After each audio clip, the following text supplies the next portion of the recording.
Le stress chez les jeunes et comment y faire face. Il n'y a pas que les adultes qui souffrent du stress. Les jeunes gens peuvent aussi y être exposés. Quelles en sont les causes? Les causes du stress. Chez les jeunes, le stress est causé par différents facteurs. Premièrement, les adolescents sont déjà soumis, du fait de leur âge, à un grand stress dû aux changements corporels, émotionnels et sociaux qu'ils connaissent.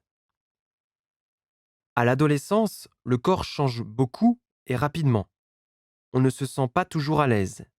On ne sait pas très bien quoi faire de ses bras. On est maladroit. Ces changements provoquent un déséquilibre qui est le deuxième facteur du stress. Fragiles sur les questions d'apparence, sensibles au regard des autres, les jeunes ne savent pas très bien gérer la panique au moment où ils doivent s'exposer devant un auditoire, en salle de classe par exemple. La prise de parole en public, pour les exposés ou les oraux, est notamment un enjeu hyper stressant pour eux. Les plus fragiles sont souvent les archétypes du bon élève. Consciencieux, perfectionniste, soucieux des autres et très exigeant avec lui-même. Les jeunes ont souvent de 2 à 5 activités extrascolaires, ce qui crée de la pression sur leur organisme. Parfois, les adolescents subissent une grosse pression de la part de leurs parents ou de leurs professeurs. Les symptômes du stress. Le stress s'accompagne de signes que l'on peut repérer à condition d'y prêter attention. Du stress. Mal de ventre, maux de tête, on peut avoir du mal à dormir, troubles de l'appétit. Le stress rend plus sensible et plus nerveux. On peut avoir plus de difficultés à se concentrer, on fait plus facilement des erreurs. Faire face au stress. Que faire si vous vous trouvez dans cette situation gênante? Pour retrouver l'équilibre, il existe des solutions simples à mettre en pratique. Premièrement, l'activité physique est un bon remède anti-stress. Se dépenser permet de stimuler la circulation sanguine et donc de mieux oxygéner le cerveau. Les sports qui demandent un effort modéré et régulier, comme la marche, la natation, le vélo, la gym douce, vont permettre de mieux réguler votre rythme respiratoire et de mieux résister au stress.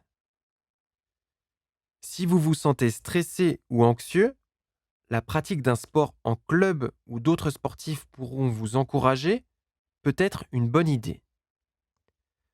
Et bien sûr, cela doit rester un plaisir et non une contrainte.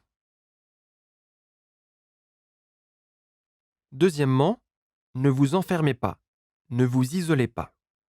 Exprimez vos émotions, vos sentiments à vos proches. Vous verrez, cela fait du bien. Troisièmement, sachez vous déconnecter d'Internet et des écrans. Pourquoi ne pas opter de temps en temps pour des moments de calme, à écouter de la musique ou à lire un bon livre? Allez faire une promenade en solitaire ou avec vos copains-copines. Marchez, respirez, regardez autour de vous et vous vous ressourcerez. Quatrièmement, votre sommeil est sacré. Vous devez le respecter. Quand vous vous couchez, la lecture ou de la musique douce peuvent vous aider à vous endormir. Enfin, au niveau de votre alimentation, pour éviter la fatigue intellectuelle et favoriser la concentration, faites le plein de vitamines du groupe B, retrouvées dans le foie, le jaune d'œuf et dans certains fromages. Pour préserver votre mémoire, un régime riche en oméga 3, qu'on retrouve dans les poissons gras tels que le saumon ou le maquereau, est adapté. N'oubliez pas non plus les antioxydants qu'on retrouve dans les fruits, les légumes, le chocolat noir ou le thé vert par exemple. Et pour conclure, Tous ces conseils, vous les avez déjà lus ou entendus? Bien sûr, notamment en parlant de l'importance d'avoir un mode de vie sain chez les jeunes. Tout ce que vous avez appris au cours de cette leçon est un argument de plus en faveur de la vie saine.